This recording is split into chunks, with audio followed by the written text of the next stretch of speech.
आज हम आपको दिखाने जा रहे हैं गाजियाबाद के खोड़ा कॉलोनी से जुड़ी वो कहानी जिसने उत्तर प्रदेश को झकझोर कर रख दिया है। एक हत्या, एक एनकाउंटर और पुलिस की बड़ी कार्रवाई, राजनीतिक बयानबाजी, पीड़ित परिवार का दर्द और अब बुलडोजर की दस्तक।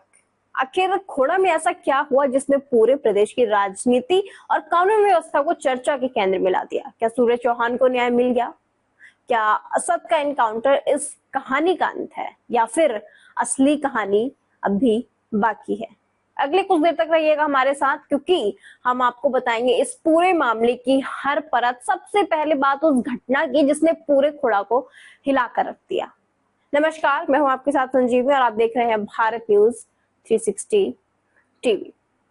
आपको बता दें इस सनसनीखेज हत्याकांड की पूरी कहानी विस्तार से। 28 मई 2026 खोड़ा कॉलोनी, एक युवा सूर्य चौहान को कथित तौर पर बकरीद पर कुर्बानी दिखाने के बहाने बुलाया जाता है। परिवार का आरोप है कि वहां पहले से घात लगाए बैठे लोगों ने सूर्य को घेर लिया।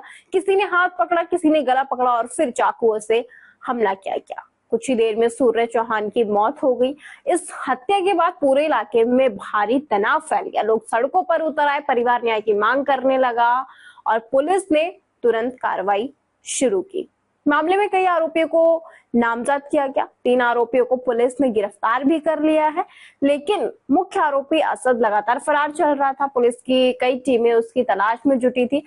असद पर 50,000 रुपए का इनाम भी घोषित कर दिया गया था। फिर आया वो दिन जिसने पूरे मामले को नया मोड़ दे दिया। रविवार इंद्रपुरम क्षेत्र पुलिस को असद की लोकेशन की सूचना मिली। खोड़ा और इंद्रपुरम पुलिस की संयुक्त टीम ने घेराबंदी की। पुलिस का दावा है कि गिरफ्तारी से बचने के लिए असद ने फायरिंग शुरू कर दी। इसके बाद जवाबी कार्रवाई हुई। करीब 7 राउंड गोलियां चली। मुठभेड़ में असद घायल हो गया। उसे अस्पताल ले जाया गया, जहां डॉक्टरों ने असद को मृत घोषित कर दिया। इस मुठभेड़ में एक पुलिसकर्मी भी घायल हुआ, जिसका इलाज जारी है। असद की मौत की खबर फैलते ही पूरे इलाके में चर्चा शुरू हो गई, लेकिन सबसे भावुक प्रतिक्रिया आई सूर्य चौहान की मां सरोज की ओर से। सूर्य की मां ने कहा, मैं असद की तस्वीर देखना चाहती हूँ। तस्वीर देखने के बाद ही मुझे तसल्ली मिलेगी। उन्होंने कहा कि 7 लोगों ने मिलकर उनके बेटे की हत्या की थी, इसलिए बाकी आरोपियों के खिलाफ भी सख्त कार्रवाई होनी चाहिए। उन्होंने बाकी आरोपियों के एनकाउंटर और उनके घरों पर बुलडोजर चलाने की मांग भी की। रोते हुए मां ने कहा, मेरे बेटे को बहुत बेरहमी से मारा गया था। इसी बीच एक और बड़ा खुलासा सामने आया है। आपको बता दें, पुलिस ने असद के पिता को हिरासत में लेकर पूछताछ की। पूछताछ में जो बात सामने आई, उन्होंने पूरे मामले को और गंभीर बना दिया। पुलिस सूत्रों के अनुसार असद के पिता ने बताया कि उन्हें सूर्य और असद के बीच विवाद की जानकारी थी। उन्होंने कथित रूप से असद को सूर्य को सबक सिखाने की बात कही थी। अब पुलिस इन बयानों की जांच कर रही है। उधर प्रशासन ने भी बड़ा एक्शन शुरू कर दिया है। खोड़ा क्षेत्र में हिस्ट्री शीटरों का स्थापन अभियान चलाया जा रहा है। 3 दिन तक चलने वाले इस अभियान में पुलिस और प्रशासन की संयुक्त टीमें क्षेत्र का सर्वे कर रही हैं। Additional police commissionerate Rajkaran Nair, DM Ravindra Kumar, DCP समेत कई वरिष्ठ अधिकारी खुद निगरानी कर रहे हैं। अब आपको सीधा सुनाते हैं जिला मजिस्ट्रेट रविंद्र कुमार ने क्या कहा, सुनिए जरा। देखिए, आज जिला पुलिस के साथ में एडिशनल सीपी साहब, डीसीपी सिटी साहब और पूरी टीम यहाँ पर आई है और जितने इस खोड़ा क्षेत्र में 14 हिस्ट्री शीटर हैं और अन्य जो अपराधी हैं उन सभी का सत्यापन करने के लिए हम लोग आए हैं। और चूंकि आप सभी लोग अवगत हैं, शासन के स्पष्ट निर्देश हैं कि इस प्रकार के अपराधियों के प्रति 0 टॉलरेंस रहना चाहिए और जो अपराध से अर्जित संपत्ति आदि है उस पर भी कार्रवाई होनी चाहिए। तो सबके सत्यापन के लिए राजस्व की टीम भी यहाँ पर है और लगातार ये अभियान चलेगा और किसी भी दिशा में जो अपराधी तत्व है वो अपराध से अर्जित आय से संपत्ति करते हैं उस पर भी हम लोग कार्रवाई करेंगे। अपराध के विरुद्ध तो कार्रवाई होगी। तो आप लोग के घर पर नोटिस भी लगाया गया है? वो आज नोटिस राजस्व विभाग ने जिसपा किया है, गाटा संख्या 70 है, जिसमें बंजर की जमीन पर मकान बना हुआ है। उसका पूरा वेरिफिकेशन पुलिस ने किया है और प्रशासन ने किया है। 15 दिन का नोटिस दिया गया है और उसके बाद हम विधिक कार्रवाई करेंगे। जिला मजिस्ट्रेट रविंद्र मंदार ने कहा, आज जिला पुलिस के साथ पूरी टीम यहाँ आई है। खोड़ा थाना क्षेत्र में 14 हिस्ट्री शीटर और अन्य अपराधियों को सत्यापन करने के लिए हम आए हैं। आपको बता दें, प्रशासन ने स्पष्ट निर्देश दिए हैं कि आरोपियों के प्रति 0 टॉलरेंस होना चाहिए और अपराध के अर्जित जो संपत्ति आई है उस पर भी कार्रवाई होनी चाहिए। ये अभियान लगातार चलेगा। सिर्फ अपराधियों पर ही नहीं, अवैध कब्जों और अवैध निर्माणों पर भी प्रशासन की नजर है। इसी कड़ी में खोड़ा के नवनीत विहार स्थित मुख्य आरोपी असद के घर पर नोटिस चस्पा किया गया।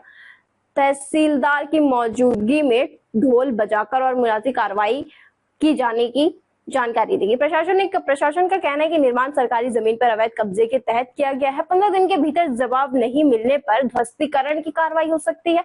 उधर मुख्यमंत्री विवेकाधीन कोष से सूर्य चौहान के परिवार को 5 लाख रुपए की आर्थिक सहायता भी देने की प्रदान की। एडीएम सर अरुण दीक्षित ने ये चेक सूर्य की मां को सौंपा। प्रशासन का कहना है कि कठिन समय पर परिवार को हर संभव सहायता दी जाएगी। अब बात राजनीति की। असद के एनकाउंटर के बाद राजनीतिक बयानबाजी भी तेज हो गई है। भाजपा नेता संगीत चुमक खोड़ा पहुंचे, उन्होंने परिवार से मुलाकात की, 1 लाख रुपए की आर्थिक सहायता भी दी और कहा कि किसी भी दोषी को बख्शा नहीं जाएगा। उन्होंने ये भी कहा कि सरकार पीड़ित परिवार के साथ मौजूदगी में खड़ा है। वहीं कांग्रेस के भीतर भी इस मामले को लेकर अलग अलग राय सामने आए हैं। कांग्रेस सांसद मनोज कुमार ने कहा कि अपराधी का कोई धर्म या जाति नहीं होता। उन्होंने एनकाउंटर को पीड़ित परिवार के लिए न्याय बताया। दूसरी ओर कांग्रेस के कुछ नेताओं ने एनकाउंटर पर सवाल उठाए। कांग्रेस नेता हुसैन दिलवई ने कहा कि आरोपियों को गिरफ्तार कर कानूनी प्रक्रिया के तहत सजा दी जानी चाहिए थी। वहीं कांग्रेस प्रदेश अध्यक्ष अजय राय ने राज्य में बढ़ती हत्याओं और एनकाउंटरों पर सवाल खड़े कर दिए। इसी बीच मुख्यमंत्री योगी आदित्यनाथ ने भी बिना नाम लिए इस घटना का उल्लेख किया। अब आपको सुनाते हैं सीएम योगी ने क्या कहा।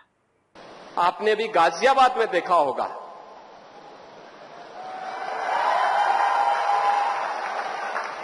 दोस्ती की आड़ में छुरेबाजी स्वीकार्य नहीं और कतई स्वीकार्य नहीं होगा। अगर कोई अपनी नालायक औलाद को समझा नहीं पा रहा है तो समझो कि गलती कर रहा है, गलती कर रहा है। याद रखना, हमारी संवेदना सामान्य नागरिकों के प्रति है। प्रधानमंत्री मोदी जी के नेतृत्व में पिछले 12 वर्ष में बिना भेदभाव के शासन की योजना का लाभ हर तबके को प्राप्त हुआ है। न जाति देखी गई, न क्षेत्र देखा गया, न भाषा देखी गई, न मत देखा गया, न मजहब देखा गया। सबका साथ और सबका विकास, योजनाओं का लाभ, विकास की योजनाएं बिना भेदभाव के, बिजली बिना भेदभाव के, कर्ज बिना भेदभाव के, बिना भेदभाव के शासन की योजना का लाभ। लेकिन देश भी तो अपेक्षा करता है कि संवेदना दिखाई दे, लेकिन वो संवेदना गायब वहां पे। बिजनौर में आयोजित कार्यक्रम में उन्होंने कहा कि धर्म की रक्षा करना प्रत्येक व्यक्ति का कर्तव्य है और यदि सामने खर दूषण जैसी प्रतिक्रिया हो तो उस पर कार्रवाई की जाएगी। अब सवाल ये है कि असद की मौत के बाद ये मामला शांत हो जाएगा? क्या बाकी आरोपी गिरफ्तार होंगे? क्या बुलडोजर कार्रवाई होगी? क्या पिता के कथित खुलासे के बाद जांच की नई दिशा लेगी? और सबसे बड़ा सवाल, क्या सूर्य चौहान के परिवार को पूरा न्याय मिल पाएगा? फिलहाल पुलिस जांच जारी है, प्रशासन लगातार कार्रवाई कर रही है और पूरा प्रदेश इस मामले पर नजर बनाए हुए है।